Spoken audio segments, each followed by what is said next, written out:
전도서 7장 되겠습니다.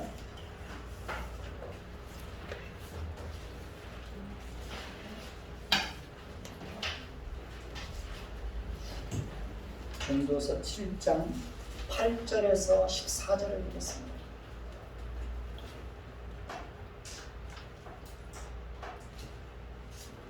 전도서 7장 8절부터 14절까지 보겠습니다. 돌아가면서 읽겠습니다. 일의 끝이 시작보다 낫고 참는 마음이 교만한 마음보다 나으니 급한 마음으로 노를 바라지 말라. 노는 우매한 자들의 품에 머무름이니라. 옛날이 오늘보다 나은 것이 어찌미냐 하지 말라. 이렇게 묻는 것은 지혜가 아니니라. 지혜는 유상같이 아름답고 햇빛을 보는 자에게 유익이 되도다. 지혜의 그늘 아래 있음은 돈의 그늘 아래 있음과 같으나 지혜에 관한 지식이 더 유익함은 지혜가 그 지혜 있는 자를 살리기 때문이니라. 하나님께서 행하시는 일을 보라. 하나님께서 굳게 하신 것을 누가 능히 굳게 하겠느냐. 형통한 날에는 기뻐하고 곤고한 날에는 되돌아보라. 이 두 가지를 하나님이 병행하게 하사 사람이 그의 장래를 등에 헤아려 알지 못하게 하셨느니라. 아멘. 우리 서로 한번 인사 한번 해보십시다. 참 잘하셨습니다. 주의 이름으로 사랑하고 축복합니다. 주의 이름으로 사랑하고 축복합니다. 네, 진심으로 주의 이름으로 사랑하고 또 축복합니다. 한번 따라서 해볼까요? 형통한 날에는 기뻐하고 곤고한 날에는 되돌아보아라. 네, 오늘의 제목입니다.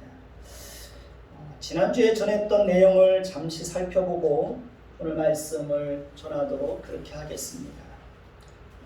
지난주에 전했던 내용을 보면 전도자는 아름다운 성품과 사람들로부터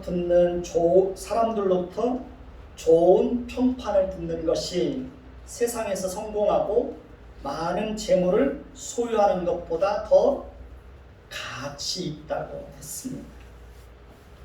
전도자는 죽음을 염두에 두고 자신의 삶을 성찰하며 하루하루 진지하게 살아가는 것이 먹고 마시고 즐기며 사는 것보다 더 가치 있다고 말했습니다. 전도자는 지혜로운 자의 책망을 듣는 것이 우매한 자들의 노랫소리와 웃음소리, 즉 아첨하고 아부하고 듣기에 좋은 말만 하는 그런 소리를 듣는 것보다 더 낫다라고 말했습니다. 이러한 삶의 태도는 매우 바람직하고 합당한 것이며 우리가 마땅히 추구해야 할 올바른 삶의 방향이라고 말씀드릴 수 있습니다. 우리가 이렇게 우리의 삶을 매우 진지하고 도덕적이고 미래지향적인 삶의 태도를 가지고 살아야 합니다. 그럼에도 불구하고 우리는 항상 현실의 벽을 뛰어넘지 못하는 한계에 부딪혀서 좌절과 절망에 빠질 수밖에 없다는 사실을 우리는 솔직하게 인정하지 않을 수 없습니다. 아무리 지혜자라고 할지라도 험악한 현실과 폭력과 권력 앞에만 서면 어리석고 우매한 자가 되고 아무리 명철한 자라고 할지라도 돈 앞에만 서면 여지없이 무너지고 한없이 작아지는 것이 바로 우리 자신이라는 것을 전도자는 우리에게 알려주고 있습니다. 인간이 그럴 수밖에 없는 것은 인간의 마음속에는 부패하고 타락한 본성이 있어서 아무리 경건하고 믿음이 좋고 하나님을 두려워하는 사람이라고 할지라도 그 부패하고 타락한 본성의 그 영향으로 인하여 언제라도 무너지고 넘어질 수밖에 없는 존재이기 때문에 그렇습니다. 오늘 말씀 8절을 보시면 오늘 말씀 8절을 보실까요? 여기 보면 일의 끝이 무엇보다 낫고 시작보다 낫고 참는 마음이 교만한 마음보다 낫다라고 말합니다. 전도자는 이제 미래의 가능성에 기대를 거는 것을 봅니다. 우리가 우리 자신에 대해서 기대하는 것은 무엇입니까? 지금 우리의 모습을 보면 좌절하고 절망할 때가 많이 있을 것입니다. 거룩하고 정직하고 바르게 살아보려고 하지만 그것도 우리 마음대로 되지 않는다는 것을 우리는 잘 알고 있죠. 하나님의 성품을 따라서 우리의 인생을 살아보려고 하지만 우리는 현실 앞에서 순간순간 무너지는 것을 얼마든지 경험할 수 있죠. 우리가 우리 자녀들을 양육하다 보면 실망하고 낙심할 때가 많이 있습니까? 없습니까? 많이 있습니다. 교회를 바라보아도 실망할 때가 종종 있을 것입니다. 솔직히 목사의 입장에서 성도들의 모습을 볼 때에도 종종 실망하고 낙심할 때가 있는 것이 사실입니다. 여러분도 목사에 대해서 실망할 때가 종종 있을 것입니다. 우리는 정권이 바뀌면 나라가 달라질 것이라고 크게 기대하지만 솔직히 나라를 다스리는 자들의 이선과 거짓과 내로남불을 보면서 실망할 때가 얼마나 많습니까? 남녀가 만나서 서로 사랑해서 가정을 이루고 살아가지만 솔직히 서로에 대해서 실망하고 상처를 줄 때가 얼마나 많이 있습니까? 그럼에도 불구하고 우리가 우리의 삶을 포기하지 않고 참고 견디며 꿋꿋하게 우리의 인생을 살아가는 이유가 무엇입니까? 그 이유는 그래도 세월이 지나면 더 변화되고 성숙해지고 더 좋아질 것이라는, 더 나아질 것이라는 그런 기대와 희망을 가지고 있기 때문에 그렇습니다. 그러니까 처음보다는 마지막이, 시작보다는 끝이 더 나아질 것이라는 기대와 희망을 가지고 있기 때문에 오늘도 참고 내일도 참고 하루하루를 그렇게 견디어내는 것이죠. 우리가 자녀들에 대해서 포기하지 못하는 것도 오늘을 참고 내일을 참고 견디다 보면 그래도 나중에는 더 나아지겠지, 그래도 나중에는 좀 철이 들겠지 라는 한 가닥의 희망을 가지고 있기 때문에 그렇습니다. 8절을 다시 한번 볼까요? 8절을 다시 보면 전도자는 일의 끝이 시작보다 낫고 참는 마음이 교만한 마음보다 낫다라고 말합니다.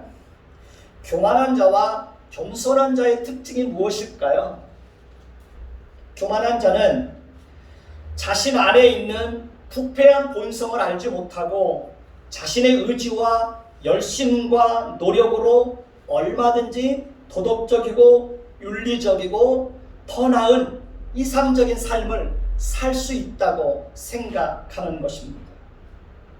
교만한 사람은 자신의 의지와 노력과 재능과 지식과 경험으로 얼마든지 자신의 미래를 개척하고 자신의 꿈과 이상을 실현할 수 있다고 생각합니다. 교만한 사람은 재물의 힘을 믿고 재물을 자랑하고 자신이 소유한 것으로 인하여 충분히 자신의 행복과 미래를 실현할 수 있다고 생각합니다.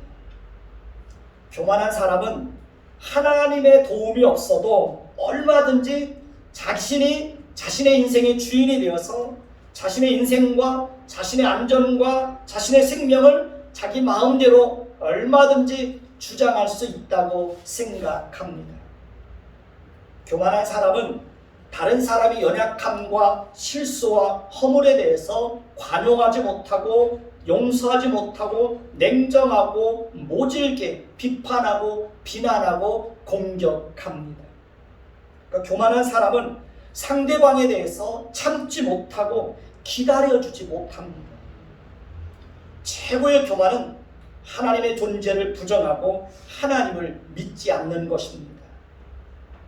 최고의 교만은 하나님을 왕의 자리에서 끌어내리고 자신이 왕이 되어서 선과 악을 자기 자신이 구분하고 결정하는 것입니다. 이것이 최고의 교만입니다. 하나님은 그렇게 교만한 자를 싫어하시죠. 하나님은 교만한 자들을 대적하신다고 그랬습니다.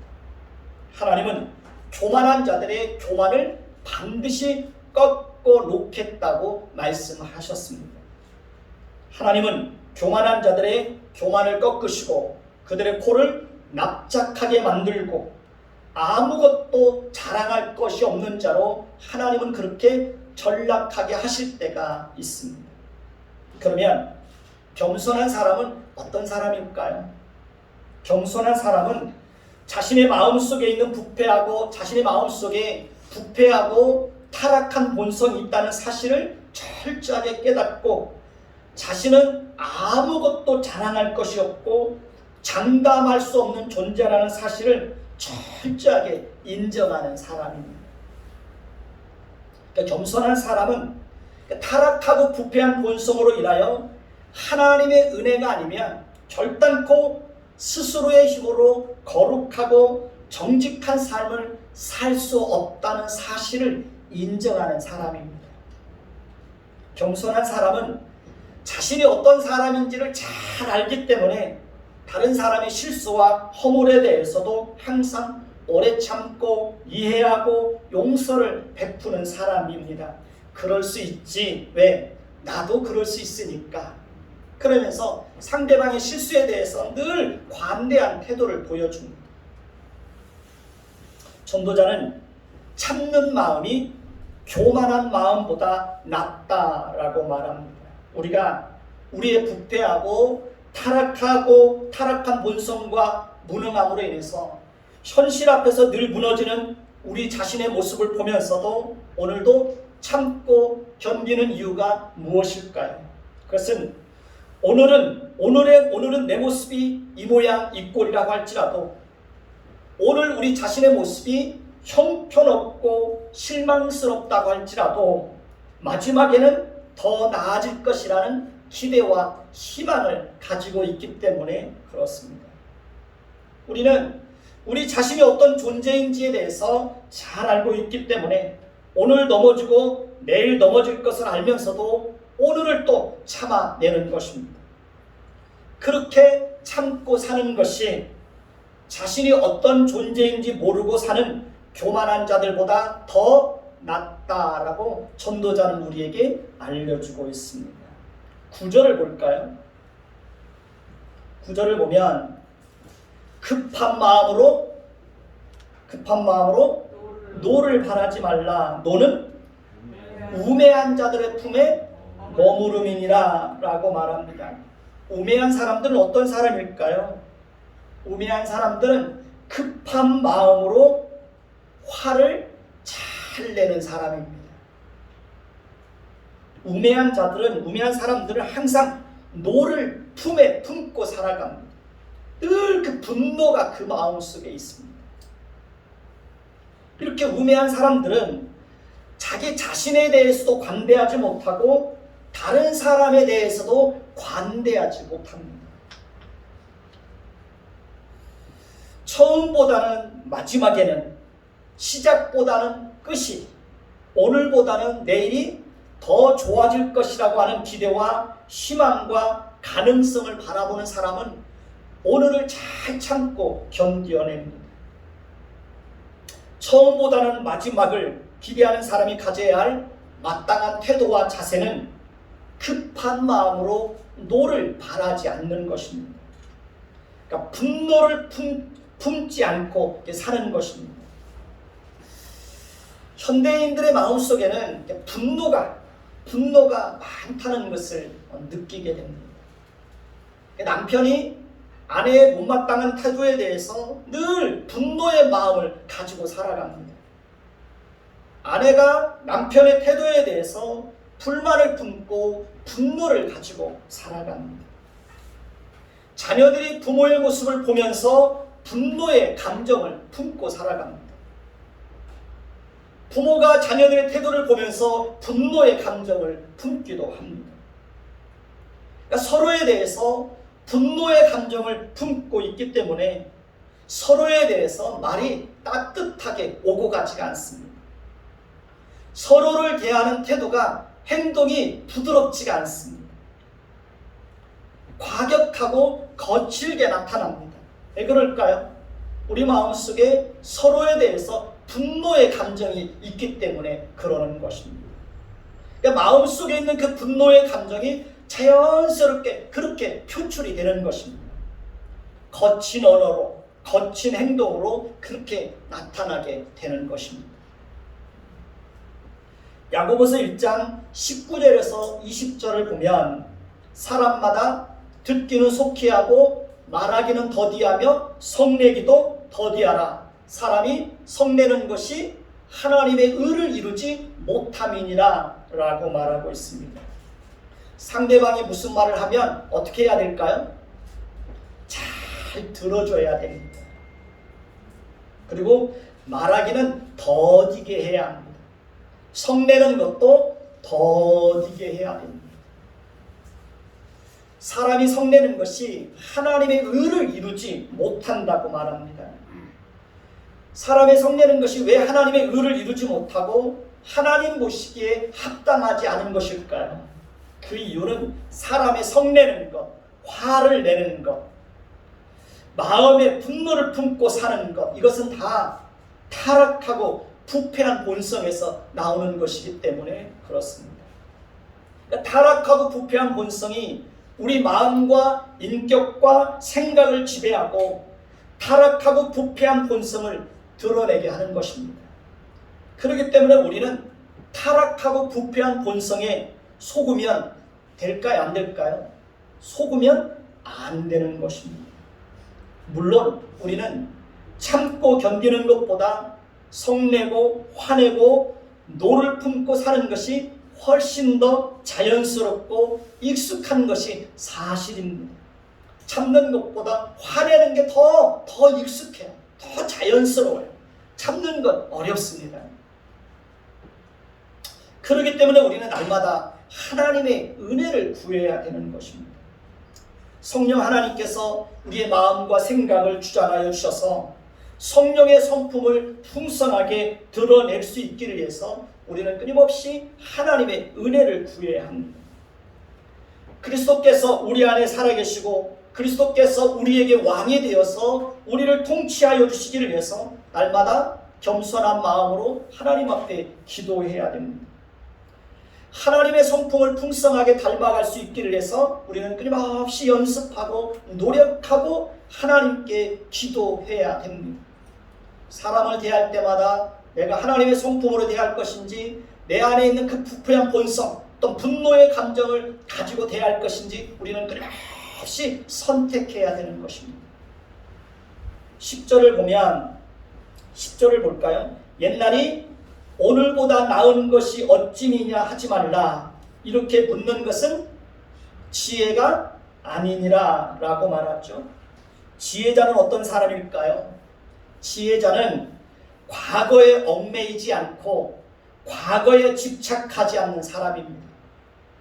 그러니까 지혜자는 과거에 붙잡혀서 오늘을 불평하고 원망하고 그렇게 살지 않습니다.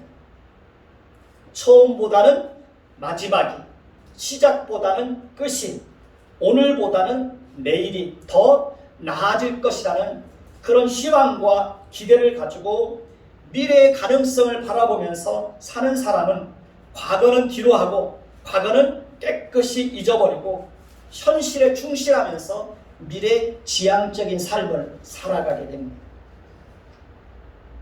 개중에 보면 과거의 상처와 아픔과 잘못된 판단과 결정에서 벗어나지 못하고 오늘을 불행하게 사는 사람들이 의외로 주변에 보면 많이 있습니다. 그러니까 과거의 어떤 상처와 아픔에서 벗어나지를 못하는 거예요. 그 과거의 아픔과 상처 안에 자신을 가두어 놓는 거예요. 그리고 스스로 늘 불행하다고 생각하고 살아갑니다. 그러니까 과거의 어떤 아픔과 상처 안에 자신을 가두어 놓고 자신의 인생을 스스로 어둡게 그렇게 살아가는 사람들이 의외로 많이 있습니다. 어두움은 다른 사람들에게도 전이가 됩니다. 죄가 전이 되듯이 어둠도 다른 사람들에게 전이 됩니다.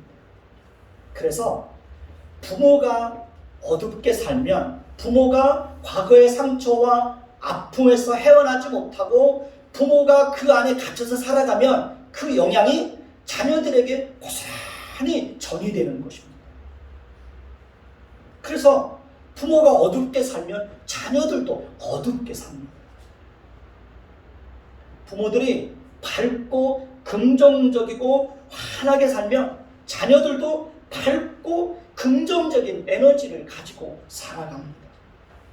부모들이 잘 웃고 환하게 살면 자녀들도 잘 웃고 밝게 인생을 살아갑니다.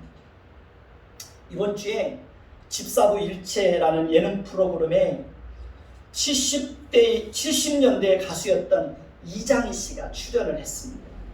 그분의 나이가 지금 75세인 것으로 알려져 있습니다. 이장희 씨는 지금 현재 울릉도에 터를 잡고 살고 있습니다. 제가 이장희 씨를 한번 만나러 가려고요. 울릉도에. 장모님하고 약속했어요. 장모님하고 같이 가자고. 오징어 회는 장모님이 사준다고 분명하게 저에게 다짐을 했어요. 이장희 씨는 71년도에 가수로 데뷔하고 그건 너, 또 한 잔의 추억 등을 히트시키며 1960년에서 70년대를 대표하는 그런 가수로 자리 잡게 되었습니다.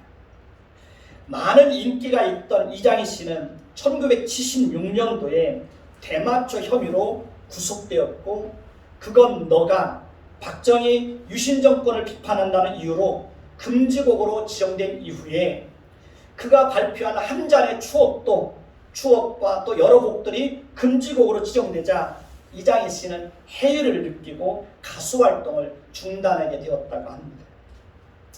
이장희 씨는 그 이후에 사업에 성공하여 돈을 많이 벌기도 하였지만 결혼에 2번 실패하고 아이들과도 헤어지게 되었다고 합니다. 사람은 누구나 할 것 없이 아픔과 실패와 상처와 고통이 없이 사는 사람들이 있을까요, 없을까요? 그런 사람 한 사람도 없습니다. 그러나 정말 지혜로운 사람은 과거의 아픔과 실패와 상처와 고통에 집착하고 얽매여서 자신의 삶을 불행하게 살지 않는다는 것입니다. 제가 정말 인상 깊었던 것은 그분의 나이가 75세라고 했잖아요. 그런데도 그 집사부 입체에 나오는 그 예능 프로그램에 나온 그 사람들과 같이 어울리면서 어린아이처럼 얼마나 밝고 환하게 잘 웃는지, 얼마나 깔깔대고 웃는지 그 모습이 너무 인상 깊었습니다. 아, 저 나이에도 저렇게 어린아이처럼 정말 밝고 환하게 소리내면서 깔깔대고 웃을 수 있구나.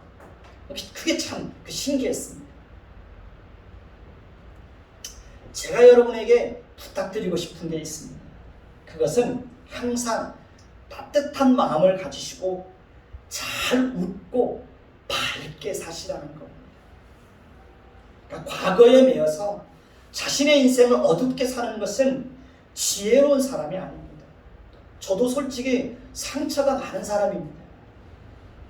상처 없는 사람은 아무도 없습니다. 그럼에도 불구하고 우리는 미래지향적인 삶을 추구하면서 살아야 되는 것입니다. 전도자는 탐욕이 지혜자를 우매하게 하고 뇌물이 사람이 명철을 망하게 하는 것을 보면서 지혜자와 우매자가 별반 다르지 않다는 것을 보면서 크게 실망하였습니다. 그런 가운데서도 전도자는 다시 처음보다는 끝이, 오늘보다는 내일이 시작보다는 마지막이 더 나아질 것이라는 기대를 가지고 참고 견디는 것이 더 가치 있는 삶이라고 말하고 있습니다. 그리고 전도자는 미래의 가능성에 기대를 가지고 사는 사람은 과거 지향적인 생각에서 벗어나 미래 지향적인 삶을 추구해야 된다고 말합니다. 그리고 그렇게 사는 것이 가치 있다고 알려주고 있습니다. 11절에서 12절을 보면 11절에서 12절을 볼까요? 지혜는 무엇같이 아름답고 유산같이 아름답고 햇빛을 보는 자에게 유익이 되도다. 지혜의 그늘 아래 있음은 무엇입니까? 돈의 그늘 아래 있음과 같으나 지혜에 관한 지식이 더 유익함은 지혜가 그 지혜에 있는 자를 살리기 때문이라고 말합니다. 그러니까 전도자는 탐욕이 지혜자를 우매하게 하고 뇌물이 사람의 명철을 망하게 하는 것을 보면서 크게 실망하고 낙심했지만 그래도 우리가 인생을 살아가는 데 있어서 지혜가 얼마나 유익한 것인지를 다시 한번 강조하고 있습니다. 전도자는 지혜는 유산같이 아름답다고 말합니다. 부모로부터 유산을 이어받을 수 있다면 솔직히 좋을까요? 안 좋을까요? 얼마나 좋겠습니까? 저도 솔직히 자녀들에게 물려줄 재산이 있으면 아낌없이 물려주고 싶습니다. 가난하고 궁핍하게 산다는 것이 얼마나 힘들고 어려운지 잘 알고 있기 때문에 그러니까 무엇이라도 자녀에게 물려줄 것이 있다면 정말 솔직하게 그 자녀에게 아낌없이 나누어주고 싶습니다. 그게 저의 솔직한 심정입니다. 그러니까 유산은 솔직히 물려받는 사람에게 많은 유익이 됩니다. 전도자는 지혜는 그렇게 우리에게 많은 유익을 가져다 주고 우리 인생을 아름답게 하는 촉매제와 같은 그런 역할을 한다고 말합니다. 전도자는 지혜는 유산같이 아름답고 햇빛을 보는 자에게 유익이 된다고 말합니다. 저는 교회를 개척하고 지하에서 거의 15년을 지냈습니다. 그래서 저는 지금도 어두운 것을 싫어해서 집에만 들어가면 대낮에도 전깃불부터 켭니다. 저는 밝은 것이 너무 좋아요. 어두운 게 너무 싫어요. 지하에서 지낼 때도 햇빛이 그리워서 일부러 옥상 위에 올라가서 햇빛을 쬐곤 했었습니다. 햇빛은 우리 몸의 건강에도 많은 유익을 가져다 줍니다. 비 내린 후에 내리쬐는 광선은 땅에서 우미 돋는 새싹들에게 생명을 불어넣어서 생명들이 잘 자라게 합니다. 뱀은 자체적으로 열을 만들어내지 못하기 때문에 햇빛을 쬐지 않으면 뱀은 살아갈 수 없다고 그럽니다. 햇빛은 이렇게 생명을 불어넣어 줍니다. 그러니까 햇빛이 없으면 나무도 식물도 동물도 사람도 심지어 물속에 살고 있는 각종 어류와 물속 깊은 곳에 있는 많은 식물들도 살아갈 수가 없습니다. 그러니까 햇빛이 없으면 어떤 식물도 자랄 수 없고 꽃을 피울 수 없고 열매를 맺을 수도 없습니다. 그러니까 햇빛을 충분히 공급받아야 곡식도 연글고 과일도 탐스럽게 익어가는 것입니다. 햇빛은 우리에게 절대적으로 필요한 것이고 우리에게 생명과 같은 존재입니다. 햇빛은 우리에게 큰 유익을 줍니다. 전도자는 지혜가 유산처럼 아름답고 햇빛을 보는 자에게 유익이 되는 것처럼 지혜는 우리 인생을 그렇게 아름답게 하고 우리 인생에 큰 유익을 가져다 준다고 말합니다. 우리 잘 알고 있죠. 야고보서 3장 17절에서 18절을 보면 하나님이 주시는 지혜가 무엇인지를 설명하고 있습니다. 그 내용을 보면 하나님이 주신 지혜를 가진 자는 무슨 일을 하든지 바르고 순수하고 깨끗한 동기로 합니다. 하나님이 주신 지혜를 가진 자는 내면의 그 동기를 꿰뚫어 볼 수 있는 그런 통찰력을 가지고 있습니다. 하나님의 지혜를 가진 사람은 다른 사람을 불편하게 하는 말이나 행동을 하지 않습니다. 하나님의 지혜를 가진 사람은 다른 사람과 원수 맺지 않고 등 돌리지 않고 불편하게 살지 않습니다. 하나님의 지혜를 가진 사람은 다른 사람의 실수와 허물에 대해서 너그럽고 넉넉하게 용서하고 이해하고 배려할 줄 압니다. 하나님의 지혜를 가진 사람은 지혜로운 자의 책망을 달갑게 들을 줄 압니다. 하나님의 지혜를 가진 사람은 상대방의 말을 경청할 줄 압니다. 하나님의 지혜를 가진 사람은 하나님의 말씀을 들을 때에도 절대로 흘려듣지 않습니다. 여러분들 말씀을 듣다 보면 하나님의 말씀이 여러분들의 귀에 들려지기도 전에 다 흘러 떠내려가는 경우들이 많이 있을 겁니다. 그러나 정말 하나님의 지혜를 가진 사람은 절대로 말씀을 흘려듣지 않습니다. 가볍게 듣지 않습니다. 하나님의 지혜를 가진 사람은 긍휼을 베풀 줄 압니다. 하나님의 지혜를 가진 사람은 어려운 이웃을 위해서 자신이 가진 물질을 기꺼이 사용할 줄 압니다. 하나님의 지혜를 가진 사람은 그의 삶 속에 나누고 베풀고 섬기는 것을 통해서 선한 열매들이 가득하게 됩니다. 하나님의 지혜를 가진 사람은 어떤 편견에 사로잡히지 않습니다. 하나님의 지혜를 가진 사람은 매사의 삶의 균형을 잘 유지합니다. 하나님의 지혜를 가진 사람은 정치적으로도 편향되지 않습니다. 하나님의 지혜를 가진 사람은 무엇이든지 균형 있고 객관적인 시각으로 바라볼 줄 압니다. 하나님의 지혜를 가진 사람은 이리저리 치우치지 않습니다. 하나님의 지혜를 가진 사람은 누가 무슨 말을 한다고 해서 쉽게 현혹되고 미혹되지 않습니다. 누가 무슨 말을 할 때 쉽게 현혹되고 미혹되고 그래서 이리 쏠려다니고 저리 치우치고 그런 건 지혜가 없기 때문에 그러는 것입니다. 그리고 하나님의 지혜를 가진 사람은 거짓이 없습니다. 하나님의 지혜를 가진 사람은 거짓과 이선과 내로남불을 하지 않습니다. 하나님의 지혜를 가진 사람은 사람들을 편가르고 이간질하고 서로 다툼을 일으키게 하지 않습니다. 그렇기 때문에 전도자는 지혜는 이렇게 유산같이 아름답고 햇빛을 보는 것과 같이 우리에게 많은 유익을 가져다 준다고 말합니다. 잠언 3장 14절에서 15절을 보면 지혜를 얻는 것은 은을 얻는 것보다 낫고 그 이익이 정금보다 나음이니라. 지혜는 진주보다 귀하니 내가 사모하는 모든 것으로도 이에 비교할 수 없다라고 말합니다. 잠언 4장 7절을 보면 지혜가 제일이니 지혜를 얻으라고 말합니다. 성경은 이렇게 지혜가 다른 그 어떤 것보다도 더 가치 있다고 우리에게 알려주고 있습니다. 그래서 12절을 다시 보면 전도자는 지혜의 그늘 아래 있음은 돈의 그늘 아래 있음과 같다라고 말합니다. 돈의 그늘 아래 있는 것도 우리에게 많은 유익을 가져다 줍니다.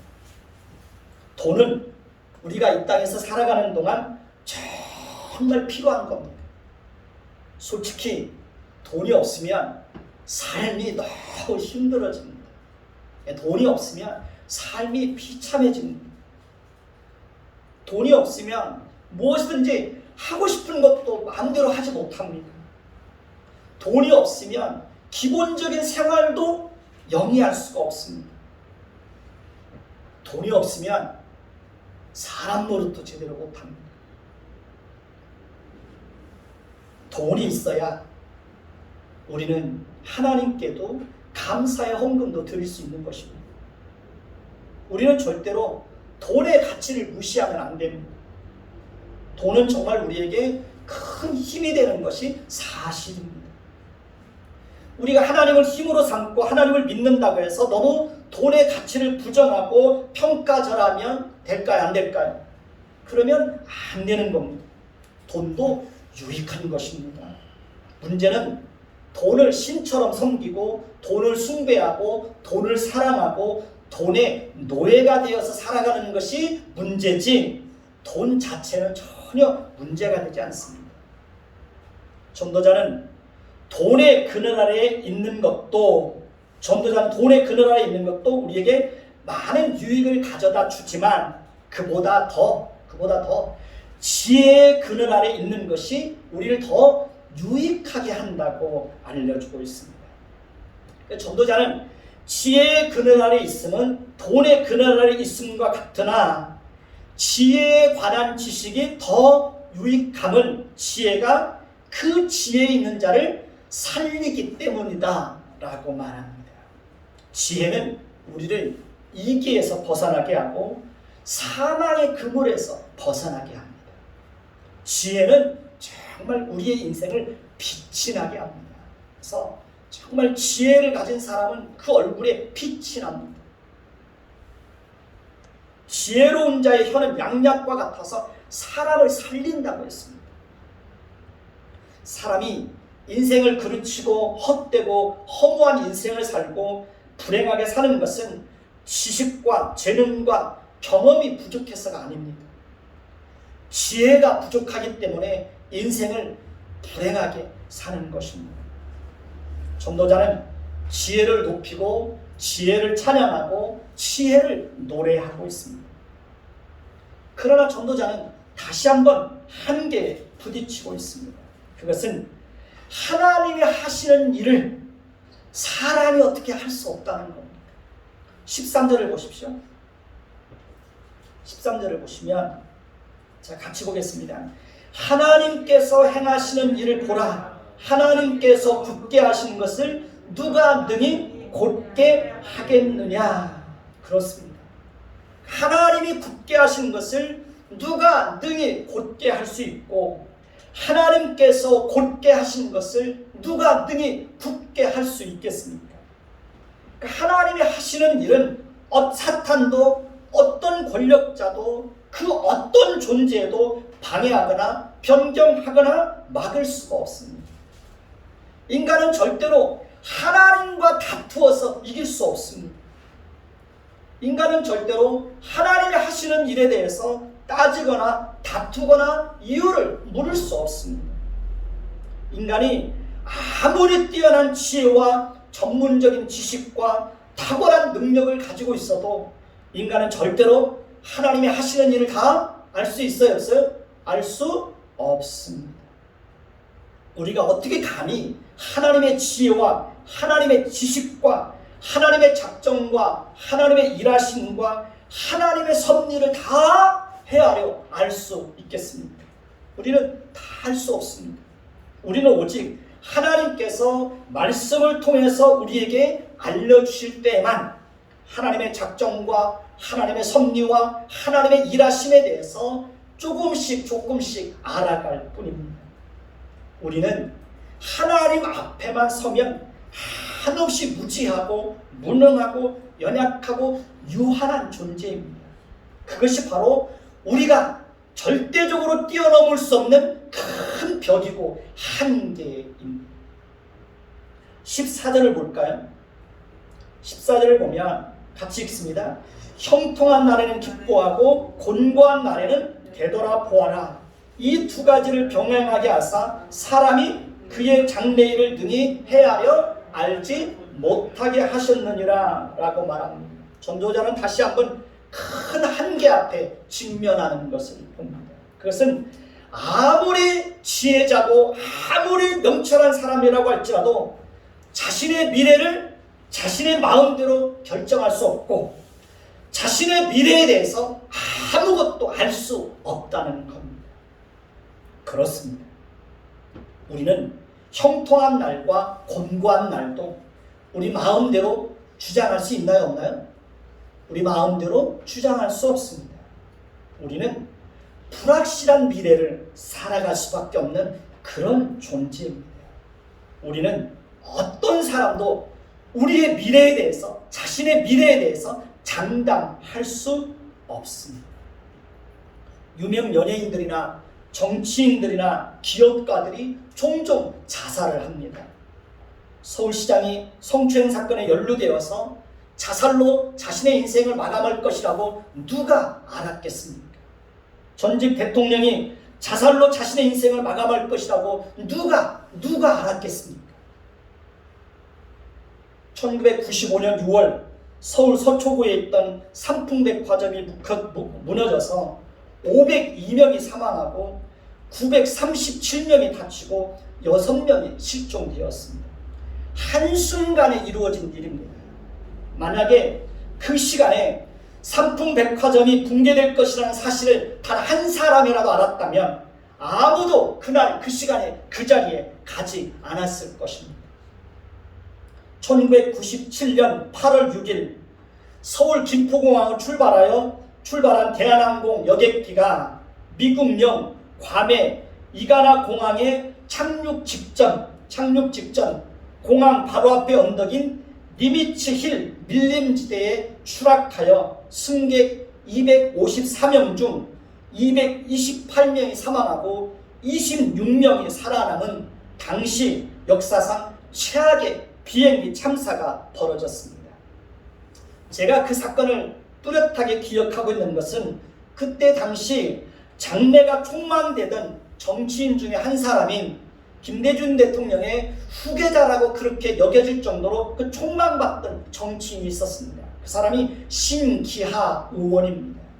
그분도 그 비행기에 탑승했다가 그 추락으로 인해서 그때 숨졌습니다.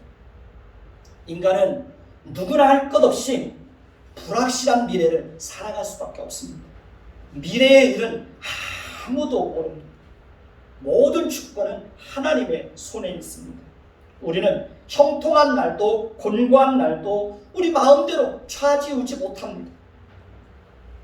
하나님께서 우리 인생 앞에 형통한 날을 주셨다면 하나님은 때로 우리 인생 앞에 곤고한 날도 주실 것입니다. 하나님께서 우리 인생 앞에 곤고한 날을 주셨다면 하나님은 때로 우리에게 형통한 날도 주실 것입니다. 그러니까 어떤 사람도 항상 형통할 수 없고 어떤 사람도 항상 곤고한 날만 살지 않습니다. 하나님께서 전도자를 통해서 우리를 끊임없이 뛰어넘을 수 없는 한계와 큰 절벽 앞에 세우는 것은 우리로 하여금 겸손하여 하나님을 의지하며 살게 하시기 위해서입니다. 마땅히 피조물인 인간이 하나님을 경외하고 하나님의 말씀을 따라 살아가는 것이 가장 그 가치 있고 의미 있고 행복한 인생을 사는 길이라는 것을 우리에게 알려주시기 위해서 하나님은 전도자를 통해서 우리에게 끊임없이 우리가 뛰어넘을 수 없는 한계가 있고 우리가 뛰어넘을 수 없는 큰 벽이 있다는 사실을 계속해서 우리에게 알려주고 있는 것입니다. 그러니 우리는 어떻게 살아야 됩니까? 내 힘으로 내 의지로 얼마든지 내 인생과 내 미래를 마음대로 할 수 있을 것처럼 그렇게 살면 될까요? 안 될까요? 그렇게 살면 안 되는 것입니다. 하나님 앞에 늘 겸손하게 내 모든 것들을 내려놓고 어떤 한계에 부딪힐 때마다 나는 이런 존재야 라는 사실을 인정하고 겸손하게 하나님 앞에 머리를 숙이는 것입니다. 그렇게 살아가는 것이 지혜로운 인생인 것입니다. 우리는 불확실한 미래를 살아갈 수밖에 없습니다. 그러나 우리는 두려워할 필요 없습니다. 왜냐하면 하나님께서 자기 백성을 가장 선하고 아름다운 길로 형통한 날과 곤고한 날을 병행해서 두시면서도 그런 가운데서 하나님은 자기 백성들을 늘 선한 길로 이끌어 가실 것이기 때문에 그렇습니다.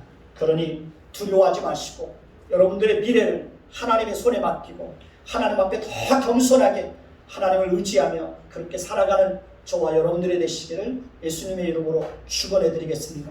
기도하겠습니다. 하나님, 우리는 불확실한 미래를 살아갈 수밖에 없습니다. 우리는 우리의 미래를 알지 못합니다. 우리는 끊임없이 어떤 한계에 부딪힐 수밖에 없고 한계에 부딪힐 때마다 절망하고 좌절할 수밖에 없는 그런 연약한 존재입니다.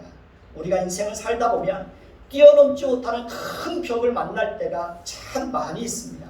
그럴 때마다 하나님께서 우리에게 은혜를 주시고 우리 자신이 어떤 존재인지를 다시 한번 인식하게 하시고 그런 가운데서 더 하나님을 의지하며 또 하나님 앞에서 우리의 인생을 살아가도록 주님 도와주옵소서. 불확실한 미래를 살아가고 있지만 하나님께서 우리를 항상 선한 길로 복된 길로 우리의 인생을 이끌으셔서 하나님이 인도하시는 그 인생이 얼마나 복된지를 우리가 풍성하게 경험하며 살게 하여 주옵소서. 예수 그리스도의 이름으로 감사하며 기도드립니다. 아멘.